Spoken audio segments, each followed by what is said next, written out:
Lucy had, I would say, a bit of a problem about engaging in her lessons and following instructions in class.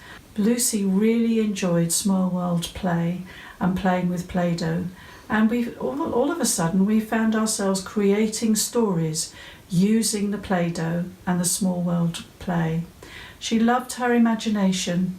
Her imagination was very much linked to animals, which was a great love of hers.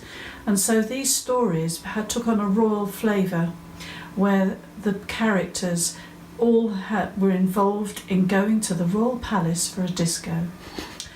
We found ourselves, after a while, wanting to take pictures of the action, and it started to become an actual story with pictures, as you might be directing, with Lucy actually becoming the director and setting up the characters in such a way. As the story developed, it became obvious that we could start to slip in some of the strategies that we might suggest to Lucy, but in the heat of the moment she may not feel able to carry them through. But her characters started to feel cross. They became frustrated. They started to not listen to each other. And so we found ourselves being able to slip in those strategies in almost a subliminal way, so that once the story was created and written, we were then able to read through the story and actually begin to talk about those strategies within. Lucy really found these interesting, and after a while it was becoming obvious that those strategies were in some way being embedded into her classroom work and with her interaction with others as well. So that's one way you can use a story. Another way to use a story is to actually create, if you like, a My Brother John scenario, very similar to the child's problem, but actually using different characters. So this is a story about not giving up, because in some cases children might feel that there's a bit of a barrier to carrying on with something. So I'm going to read you a story. This is a story about keeping going and never giving up. It was going to be an exciting day. Everyone knew that. Today was the day when the new teacher was coming to the school. The children rushed to line up when the whistle blew, and they all waited to see what their new teacher would look like. At last she came over to their line. She had a beautiful long fair hair and wore a pretty dress.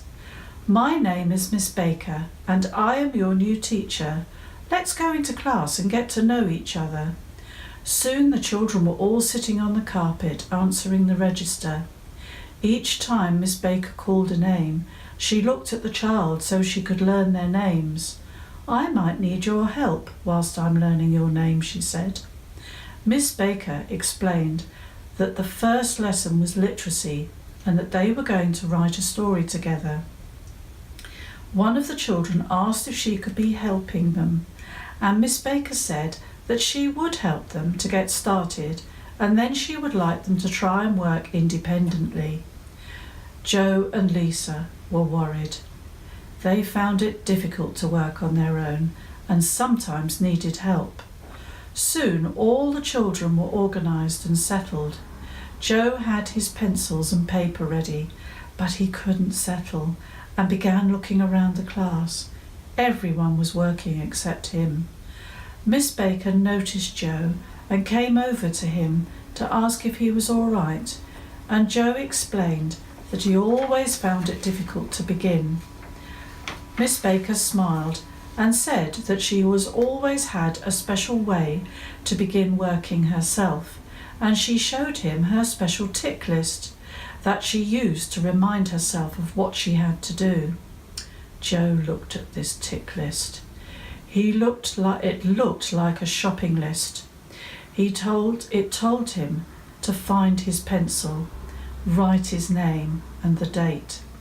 Joe could do that. That was easy. Next it asked Joe to think about the task. What did he have to do? Joe knew he had to write a story. He was going to write about going to the seaside. The list asked him to think about what he could do to help himself. Joe looked at the displays on the walls. They always helped him, and then he remembered his dictionary with useful words that he might need. Joe knew he could begin writing straight away, and very soon he had written 5 sentences. He stopped writing and had a think. What would he write next? He was stuck. Miss Baker told the class that they were working very well, but Joe told her that he was stuck and he didn't know what to write next. Miss Baker said that she had a special saying when she gets stuck, and it was this: keep going and never give up. Joe liked this, and so after another think, he began writing again. At the end of the lesson, the children gave in their work. Joe was very proud of his work. He had written so much. Miss Baker said, "Well done, Jack. You've written a lot." Joe laughed and told her that he was Joe and not Jack. "Oh dear," said Miss Baker, "I've always had trouble learning new names." Joe said, "Never mind, Miss Baker. You just need to remember, keep going and never give up." Miss Baker laughed and agreed that even teachers need to remember never to give up. Really, the essence of the story is to just show to children that even adults need to have a little help and a little bit of a reminder at times.